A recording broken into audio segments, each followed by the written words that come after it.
Joseph C Mathew, Indian ജനാധിപത്യത്തിൽ വോട്ടുകളെ ലക്ഷ്യം വെച്ച്, ജനവിധിയെ ലക്ഷ്യം വെച്ചുകൊണ്ടോ, ജനങ്ങളെ രാഷ്ട്രീയമായി കാര്യങ്ങൾ ബോധിപ്പിക്കാൻ ശ്രമിക്കുന്നതിനെ ലക്ഷ്യം വെച്ചുകൊണ്ടോ അല്ല, വോട്ടുകളെ ലക്ഷ്യം വെച്ചുകൊണ്ടുള്ള ഒരു ചുവടുവെപ്പ്, ഒരു അത്തരത്തിലുള്ള ശ്രമങ്ങൾ നടക്കുന്നുണ്ട് എന്നതുകൂടി സ്ഥിരീകരിക്കപ്പെടുകയാണ്. അപ്പോൾ രാഹുൽ ഗാന്ധി പറയുന്ന ആരോപണങ്ങൾ, ഉന്നയിക്കുന്ന ആരോപണങ്ങൾ, പറയുന്ന കാര്യങ്ങൾ നമുക്ക് ഓർമ്മയുണ്ട്. ആദ്യത്തെ വാർത്താ സമ്മേളനമൊക്കെ എത്രത്തോളം കാര്യങ്ങൾ വ്യക്തമാക്കുകയും വെളിപ്പെടുത്തുകയും ചെയ്തു എന്നുള്ളതാണ്.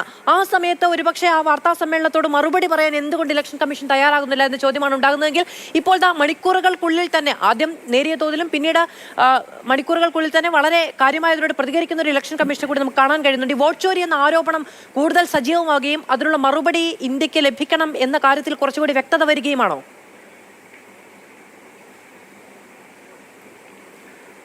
മാധു, തീർച്ചയായിട്ടുമാണ്. കാരണം ഇന്ത്യയിലെ ഇലക്ഷൻ പ്രക്രിയ അട്ടിമറിക്കപ്പെടുന്നു എന്ന് ഇന്ത്യയുടെ പ്രതിപക്ഷ നേതാവ് ഭരണഘടന കൂടെ കൊണ്ടുവന്ന് അത് വെച്ച് സത്യം ചെയ്ത് അദ്ദേഹം പറയുകയാണ് ചെയ്യുന്നത്. എന്ന് മാത്രമല്ല, അദ്ദേഹം വിശദമായിട്ടുള്ള, വളരെ സ്പെസിഫിക് ആയിട്ടുള്ള ചില വിവരങ്ങളുടെ അടിസ്ഥാനത്തിലാണ് ഇന്ന് പ്രത്യേകിച്ച് സംസാരിക്കുന്നത്. നേരത്തെ സംസാരിക്കുമ്പോൾ നമ്മൾ ഇത്രയധികം വോട്ടുകൾ ഡിലീറ്റ് ചെയ്യപ്പെടുന്നതിലെ അസ്വാഭാവികത, അത് വേണ്ട ഒരു ഡ്യൂ ഡിലിജൻസ് ഇല്ലാതെ നടത്തുന്നു എന്നുള്ള കാര്യം ഇപ്പോൾ സുപ്രീം കോടതി തന്നെ അതിന്മേൽ ചില നടപടികൾ എടുക്കുന്നു. ഇന്നത്തേത് അതിൽ നിന്ന് വിഭിന്നമായി ഒരു മണ്ഡലത്തിൽ നടത്തിയ തിരിമറിക്കുള്ള ശ്രമങ്ങൾ അദ്ദേഹം അനാവരണം ചെയ്യുകയാണ്. അപ്പോൾ ഇലക്ഷൻ കമ്മീഷൻ്റെ മറുപടിയെക്കുറിച്ച് നിങ്ങൾ പറഞ്ഞു, അതും കൂടി പറഞ്ഞുകൊണ്ട് നമുക്ക് സംസാരിക്കുന്നതാകും കൂടുതൽ വ്യക്തതയാണ്. അതായത് ഇലക്ഷൻ കമ്മീഷൻ അംഗീകരിക്കുന്നു ആ മണ്ഡലത്തിൽ ഏതാണ്ട് 6018 വോട്ടുകൾ ഇതിൽ നിന്ന്, ഇലക്ഷൻ റോളിൽ നിന്ന് ഡിലീറ്റ് ചെയ്യാനുള്ള ശ്രമം നടന്നു എന്നുള്ള കാര്യം ഇലക്ഷൻ കമ്മീഷൻ അംഗീകരിക്കുന്നു. അതാണ് ഒന്നാമത്തെ കാര്യം. അപ്പോൾ രാഹുൽ ഗാന്ധി പറഞ്ഞ കുറേ കാര്യങ്ങളുണ്ട്. ഈ വോട്ടുകൾ ഡിലീറ്റ് ചെയ്യാൻ നടന്ന ശ്രമം എങ്ങനെയാണ്? ആ ശ്രമം വളരെ സിസ്റ്റമിക് ആയിട്ടാണ്, വ്യവസ്ഥാപിതമായിട്ടാണ് നടന്നിരിക്കുന്നത്. അതേതെങ്കിലും വ്യക്തികൾ അയൽവക്കക്കാരനോടുള്ള ദേഷ്യം കൊണ്ട് ഇവൻ വോട്ട് ചെയ്യണ്ട എന്ന് വിചാരിച്ച് ചെയ്തതല്ല. ഏതെങ്കിലും ഒരു രാഷ്ട്രീയ പാർട്ടിക്കാരൻ ഇവൻ പതിവായി എനിക്ക് ചെയ്യുന്നവനല്ല, അതുകൊണ്ട് ഇവൻ്റെ റോൾ അങ്ങ് മാറ്റിയേക്കാം എന്ന് കണ്ട് ചെയ്തതല്ല. അതൊക്കെ ആണെങ്കിൽ ഓരോരുത്തരുടെ കുന്നായ്മ എന്ന് പറഞ്ഞ് നമുക്കത് വിടാം. ഇതങ്ങനെയല്ല. ഇത് വളരെ ആസൂത്രിതമായി ചെയ്തിരിക്കുന്നു. ഇതൊരു സോഫ്റ്റ്വെയർ ഉപയോഗിച്ച് ചെയ്തിരിക്കുന്നു. ഇത് ചെയ്തിരിക്കുന്നത് ആ ലൊക്കാലിറ്റിയിൽ നിന്നല്ല. അപ്പോൾ അദ്ദേഹം പറഞ്ഞത് എന്താണ്? ഇത് റാൻഡം ആയിട്ടല്ല, വളരെ തെരഞ്ഞു പിടിച്ച് കോൺഗ്രസ്സിന് വോട്ട് ചെയ്യാവുന്ന വിഭാഗങ്ങളെ ഒഴിവാക്കാൻ ശ്രമിക്കുന്നു എന്നുള്ളതാണ്. അത് അദ്ദേഹത്തിൻ്റെ ആരോപണം എന്ന് നമുക്ക് വെക്കാം.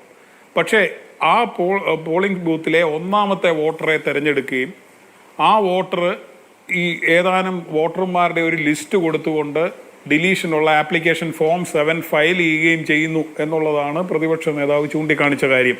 ഇത് വസ്തുതാപരമാണെന്ന് ഇലക്ഷൻ കമ്മീഷൻ അംഗീകരിച്ചിരിക്കുന്നു എന്നുള്ളതാണ് ഇന്നത്തെ ഏറ്റവും വലിയ പ്രത്യേകത.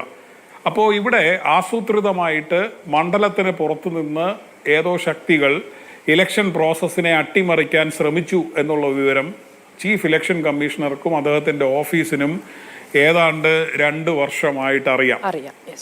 അപ്പോൾ അവർ FIR ഫയൽ ചെയ്ത്, FIR അവർക്ക് ഫയൽ ചെയ്യാൻ കഴിയുക, അവിടുത്തെ കർണാടകത്തിലെ ഇലക്ഷൻ കമ്മീഷനാണ് FIR ഫയൽ ചെയ്യുന്നത്. നമുക്കറിയാമല്ലോ, നമ്മുടെ ഫെഡറൽ സംവിധാനത്തിൽ സംസ്ഥാന തലത്തിലുള്ള ഇലക്ഷൻ കമ്മീഷൻ പ്രവർത്തിക്കുന്നത് കേന്ദ്ര ഇലക്ഷൻ കമ്മീഷൻ്റെ ഒരു ഹൈറാർക്കിക്ക് താഴെയാണെങ്കിലും അവിടെ കക്ഷി രാഷ്ട്രീയ താല്പര്യങ്ങൾ എങ്ങനെയാണ് സ്വാധീനിക്കപ്പെടുക എന്നുള്ളത് നമുക്കറിയാം. അപ്പോൾ കർണാടകത്തിൽ ഈ 2022 മുതൽ 23 ഫെബ്രുവരി, 2022 ഫെബ്രുവരി മുതൽ 23 ഫെബ്രുവരി വരെയുള്ള കാലയളവിൽ ഈ മണ്ഡലത്തിൽ, അതായത് അതിൻ്റെ തൊട്ട് മുൻപത്തെ വർഷം 2018 BJP ജയിക്കുകയും 2023 കോൺഗ്രസ് ജയിക്കുകയും വീണ്ടും 2024 BJPക്ക് ലീഡ് കിട്ടുകയും ചെയ്ത മണ്ഡല സെഗ്മെൻ്റാണിത്. അപ്പോൾ ആ മണ്ഡല സെഗ്മെൻറ്റിനെ എടുത്തിട്ടാണ് ഇപ്പോൾ ഈ വിവരങ്ങൾ പുറത്തുവിടുന്നത്.